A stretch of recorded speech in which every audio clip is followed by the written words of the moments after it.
वंदे मातरम।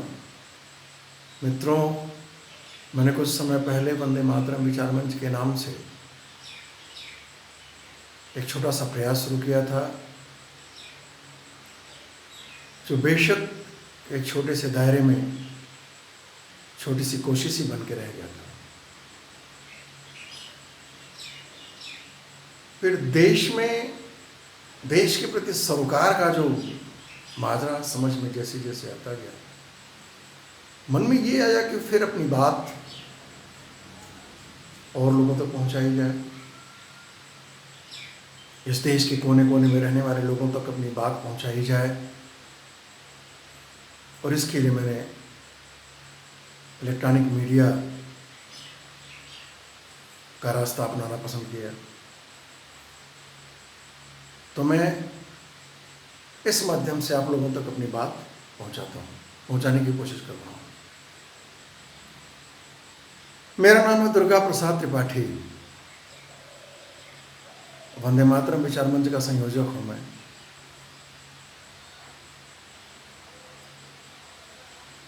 मेरी आपसे एक विनती है कि अगर आपको मेरी बात अच्छी लगे तो आप इस बात को अपने लोगों में ज़्यादा से ज़्यादा संप्रेषित करिएगा, शेयर करिएगा, ताकि वो भी हमसे जुड़ सकें और हम इसे एक सांगठनिक रूप देके एक सामूहिक स्वर में इस आवाज़ को बदलकर हम सारे देश में एक अच्छा माहौल बना सकें और सारी दुनिया को इस देश की हकीकत से वाकिफ करा सकें। दोस्तों, वंदे मातरम विचार मंच की आवश्यकता मुझे क्यों महसूस हुई, मैं सबसे पहले यही बात आपके सामने रखना चाहता हूँ। बहुत दुर्भाग्य की बात है कि इस देश में जो लोग रहते हैं, जो लोग न जाने कितनी पीढ़ियों से रह रहे हैं, उन लोगों के मुंह से जब मैं सुनता हूं कि वो वंदे मातरम को विवाद का विषय बनाते हैं, वो इसे राजनीतिक नजरिए से सिर्फ देखते हैं, तो बहुत दुख होता है। सिर्फ राजनीतिक नजरिए से देखना, मुझे लगता है उसके लिए बहुत सारी चीजें पड़ी हैं, लेकिन वंदे मातरम, इसको प्लीज आप इस तरह के नजरिए से ना देखिए। वंदे मातरम को एक राष्ट्रीय अभिवादन के रूप में स्वीकार करने की बात भी विवाद का विषय बन जाती है। कुछ लोग कहते हैं कि हमें हमारा मजहब इजाजत नहीं देता है। आप अपने सीने पर हाथ रख के कहिएगा मित्रों कि क्या मजहब में कही हुई सारी बातें आप हूबहू पालन कर ले जाते हैं? असंभव नहीं करते हैं। और अगर भी आप कह देते हैं हाँ, तो एक नंबर के झूठे हैं, आप झूठ बोल रहे हैं। कुछ बड़े बुद्धिजीवी हैं, वो हिंदू तबके के भी हैं, मुस्लिम तबके के भी हैं, सारे तबके से आते हैं। वो भी वंदे मातरम को विवाद का विषय बनाना चाहते हैं। तो उनके संस्कार कैसे रहे होंगे मैं कुछ नहीं कहूँगा,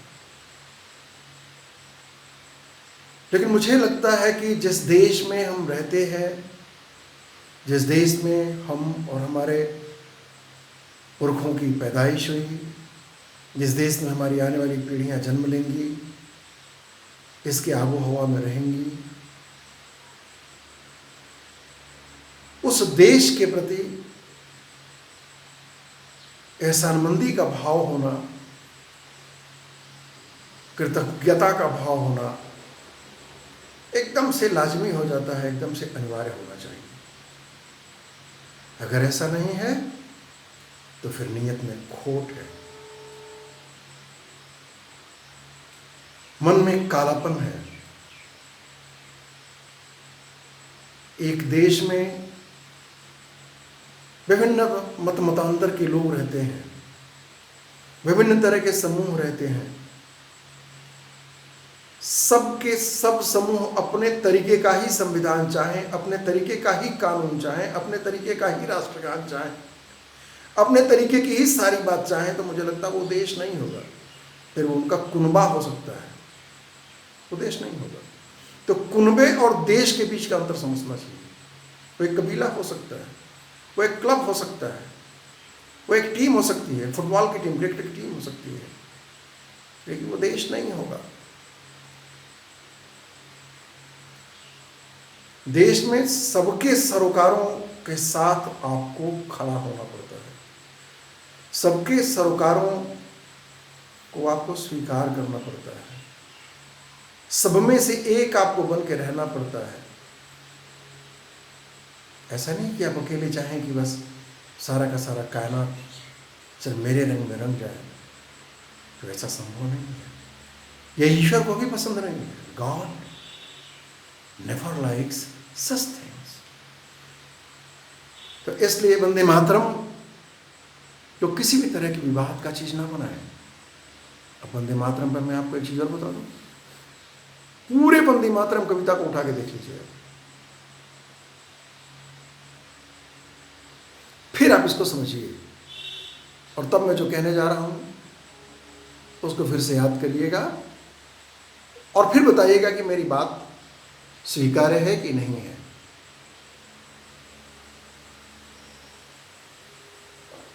बात यह है कि वंदना शब्द से वंदे शब्द आता है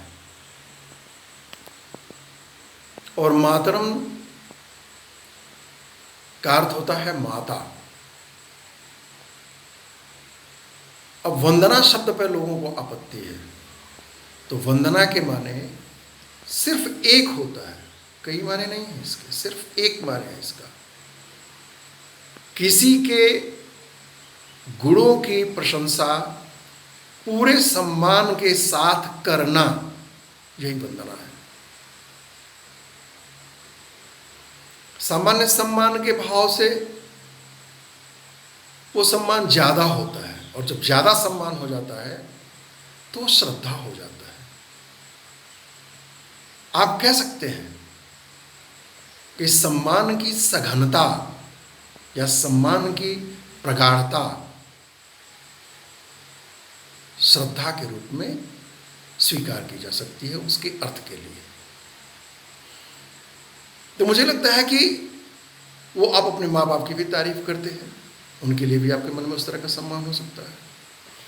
आप सिर्फ परमेश्वर के लिए कहते हैं कि मेरे मन में सिर्फ मेरे परमेश्वर के लिए प्यार है, वही श्रद्धा है, बस मैं उसी की वंदना करूंगा। दिल पे हाथ रख के पूछिए कि अगर आपके पिताजी ने कोई बहादुरी का कारनामा या कोई बहुत अच्छा काम कर दिया है तो उनके तारीफ में आपके मुंह से वो शब्द निकलते हैं कि नहीं निकलते हैं। आपकी माताजी ने कोई बहुत बड़ा काम कर दिया, आपके ग्रैंडफादर ने कोई बहुत बड़ा काम कर दिया, तो वो शब्द आपके मुंह से निकलता है कि नहीं निकलता है, प्रशंसा का शब्द, तारीफ का शब्द। और अगर उसमें बहुत ज्यादा सम्मान का भाव आ गया तो वही वंदना है और कुछ नहीं है वंदना। और जहां तक ईश्वर का सवाल है तो मुझे लगता है कि ईश्वर को ठीक से समझने में ऐसे लोग जो वंदे मातरम के बहाने एक विवाद खड़ा करते हैं वो चूक जाते हैं, बहुत बड़ी चूक करते हैं। अगर नहीं चूक करते हैं तो उनकी नीयत साफ नहीं है, उनके मन में कालापन है, दगाबाजी उनके अंदर भरी हुई है। वो मामला क्या है? वो मामला इतना है कि ईश्वर को विविधता पसंद है, इसी नाते उसने जमीन की सतह को एकदम सपाट नहीं बनाया, पहाड़ बनाया, खाई बनाई। ईश्वर को सिर्फ अगर एक लाइन पसंद होती तो सारी की सारी नदियां एक लाइन में बह रही होती। नदियां टेढ़ी मेढ़ी होकर बहती हैं, नदियों का वो बहाव उसे पसंद है।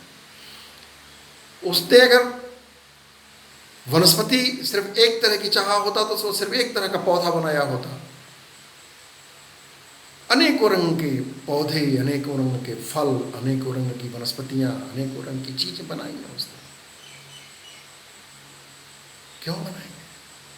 कुदरत के अलग अलग नजारे बनाए, क्यों बनाए? इसी जमीन को उसने रेगिस्तान बनाया, इसी ज़मीन पर उसने हरियाली से भरा मैदान बनाया, इसी ज़मीन पे उसने पठार बनाया, इसी ज़मीन पे उसने आकाश छूते पर्वत बनाए, माउंटेन बनाए। क्यों बनाया? छोटे छोटे घास के पौधे बनाए और इसी ज़मीन पे पीपल और बरगद जैसे बड़े बड़े पेड़ बनाए। क्यों बनाया? इसी ज़मीन पर खुशबू से भर देने वाले बहुत अच्छे अच्छे फूल बनाए और इसी ज़मीन पर बिना खुशबुओं के भी फूल उसने उगाए। क्यों उगाए? मिर्च जैसी तीखी चीज भी बनाई और वहीं आम जैसा स्वादिष्ट फल भी उसने बनाया, टमाटर जैसे स्वादिष्ट फल भी उसने बनाया। क्यों बनाया? क्योंकि विविधता उसके स्वभाव में है, वो उसको, क्योंकि विविधता अपनी कुदरत में वो देखना चाहता है, अपनी रचनाओं में विविधता को देखना चाहता है और उसकी विविधता को समग्रता में स्वीकार हम न कर पाए तो इसके माने हम ईश्वर को, चाहे आप गॉड कह लें, चाहे आप अल्लाह कह लें, हम समझने में असफल रहे हैं।